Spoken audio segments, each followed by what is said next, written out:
आपण वार्षिक परीक्षा पूर्व तयारी भाग 1 मध्ये वैज्ञानिक कारणे द्या कसे लिहितात याचा सराव करणार आहोत। हा व्हिडिओ फक्त कारणे द्या कसे लिहावे ह्यासाठीच बनविला आहे। 1. उंटाला वाळवंटातील जहाज म्हणतात। उत्तर, कारण उंटाच्या शरीराची रचना त्याला वाळवंटाच्या परिस्थितीत टिकून राहण्यास मदत करते। उंटाचे पाय लांब आणि तळ गादी सारखे असते, त्यामुळे तो वाळवंटात सहज चालू शकतो। बरेच दिवस तो अन्न आणि पाण्याशिवाय राहू शकतो। तो खूपच कमी मात्रेत मूत्र त्याग करतो। त्याचा मळ सुका, कोरडा असतो व त्याला घाम येत नाही। असे अनुकूलन असलेला उंट वाळवंटात प्रवास करण्यासाठी सक्षम आहे, त्यामुळे उंटाला वाळवंटातील जहाज म्हणतात। 2. निवडुंग वाळवंटात उगू शकते। उत्तर, कारण निवडुंगाचे पर्ण लहान आणि कमी असतात। पाण्याच्या कमतरतेमुळे पर्णांचे काट्यात रूपांतर होते, ज्यामुळे बाष्पोत्सर्जन द्वारा कमी पाणी गमावितात। त्याचे प्रकांड जाड आणि हिरवे असते, त्याद्वारे प्रकाश संश्लेषण करते। प्रकांड सुद्धा जाड मेणयुक्त पदार्थाने झाकलेले असते, जे पाणी टिकविण्यास मदत करते। अशा प्रकारे निवडुंगाला खूपच कमी पाण्याची गरज पडते। वाळवंटात अनुकूलन साधून जिवंत राहू शकते, त्यामुळे निवडुंग वाळवंटात उगू शकते। 3. वृक्ष एका जागेवरून दुसऱ्या जागी जात नाही तरी सुद्धा त्याला सजीव म्हणतात।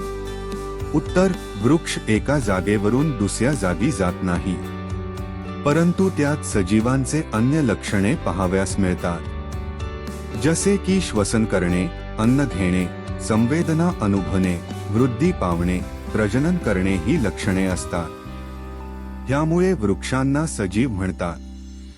4. विमान आकाशात उडते आणि अन्न म्हणून पेट्रोल पितो, तरी सुद्धा विमानाला निर्जीव म्हणतात।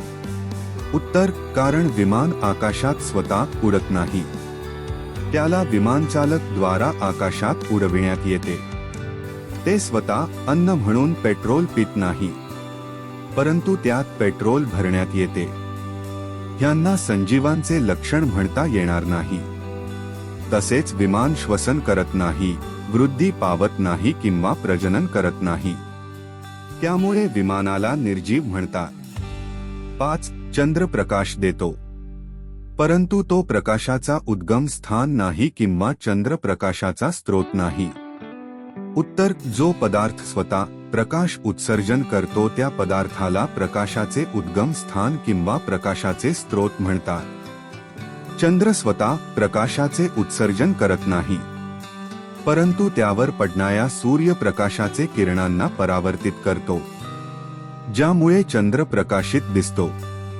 त्याला स्वतःचा प्रकाश नाही, म्हणून चंद्रप्रकाशाचे उद्गम स्थान नाही किंवा चंद्रप्रकाशाचा स्रोत नाही। 6. अंधार असलेल्या खोलीत आपण वस्तू पाहू शकत नाही। उत्तर, कारण वस्तूवर पडलेला प्रकाश परावर्तित होऊन आपल्या डोळ्यात प्रवेश करतो तेव्हा ती वस्तू आपण पाहू शकतो। अंधार असलेल्या खोलीत प्रकाश नसतो, त्यामुळे वस्तूवर प्रकाश पडत नाही आणि आपण पाहू शकत नाही। 7. चष्मा घालणारा व्यक्ती चष्मेचा काच वेळोवेळी साफ करतो। उत्तर, चष्मेच्या काचेवर धुळीचे रजकण चिटकल्यामुळे काच अर्धपारदर्शक पारभाषक होतो, त्यामुळे स्पष्ट पाहता येत नाही। चष्मेचे काच साफ केल्याने धुळीचे रजकण दूर होतात आणि काच पारदर्शक बनतो, ज्यामुळे स्पष्ट पाहू शकतो। या कारणांमुळे चष्मा घालणारा व्यक्ती चष्मेचा काच वेळोवेळी साफ करतो। 8. तुमच्या घरात स्विचची दुरुस्ती करताना इलेक्ट्रिशियन रबरी मोजे का घालतात? समजवा। उत्तर, इलेक्ट्रिशियन घरात स्विचचे दुरुस्तीचे काम करतो तेव्हा स्विच बोर्ड उघडवून वायर चेक करतो। या वेळेस हात उघड्या वायरला स्पर्श होण्याची शक्यता असते। असे झाले तर शरीर विद्युत सुवाहक असल्याने विद्युत परिघ पूर्ण झाल्यामुळे शॉक लागतो।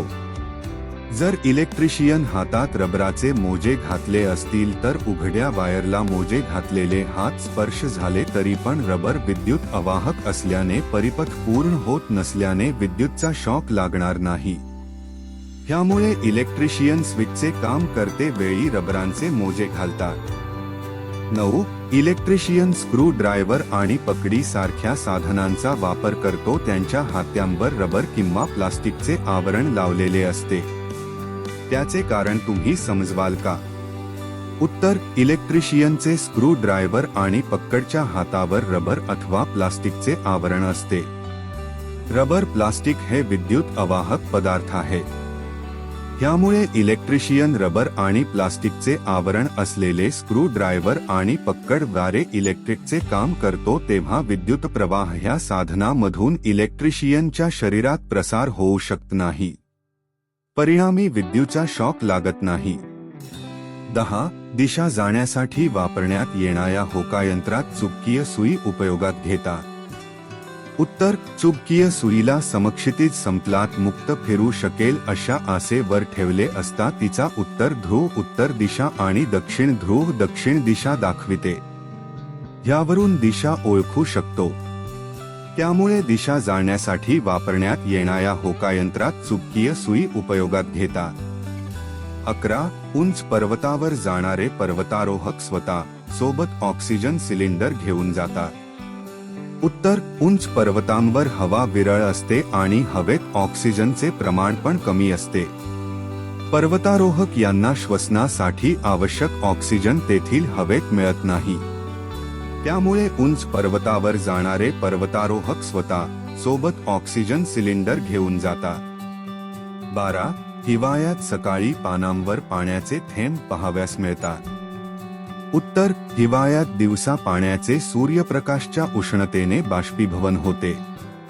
ही वाफ हिवाळ्याच्या रात्री थंडी पडते आणि पाने, दगड, छतांचे पत्रे सारख्या थंडी वस्तूला स्पर्शता त्याचे घनीभवन होऊन पाण्याच्या थेंब स्वरूपात त्यांच्यावर जमतात. या कारणाने हिवाळ्यात सकाळी पानांवर पाण्याचे थेंब पाहाव्यास मिळतात. 13. आपण नेहमी नाकाद्वारे श्वास घेतला पाहिजे. उत्तर: नाकामध्ये बारीक केश तसेच श्लेष्म नावाचा चिकट पदार्थ असतो. त्यामुळे नाकाद्वारे श्वास घेतल्याने हवेतील धुळीचे रजकण आणि इतर अशुद्धी बारीक केश तसेच श्लेष्म पदार्थामुळे गाळले जातात. त्यामुळे अशी अशुद्धी श्वसन तंत्रात जात नाही. तसेच नाकातील अंतरत्वचा वरून हवा प्रसार झाल्याने गरम होऊन जाते. त्यामुळे आपण नेहमी नाकाद्वारे श्वास घेतला पाहिजे. 14. कारखान्यात भट्टीवर उंच चिमणी लावण्यात येते.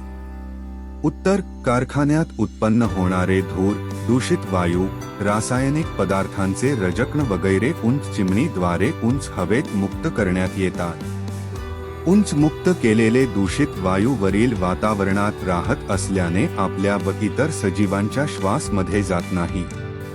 आपले आणि अन्य सजीवांच्या आरोग्याला नुकसान होत नाही. त्यामुळे कारखान्यात भट्टीवर उंच चिमणी लावण्यात येते. 15. हवा मिश्रण आहे. उत्तर: हवेच्या संरचनेत नायट्रोजन वायू, ऑक्सिजन वायू, कार्बन डायऑक्साइड वायू आणि अन्य वायू आलेले आहेत. हवेत असलेले वायू स्वतःचे गुणधर्म टिकवून ठेवतात. अजून वेगवेगळ्या जागी हवेत असलेले ह्या वायूंचे प्रमाण सहज वेगळे असते. हे मिश्रणाचे गुणधर्म आहेत. हवेत हे गुणधर्म असल्याने हवा मिश्रण आहे.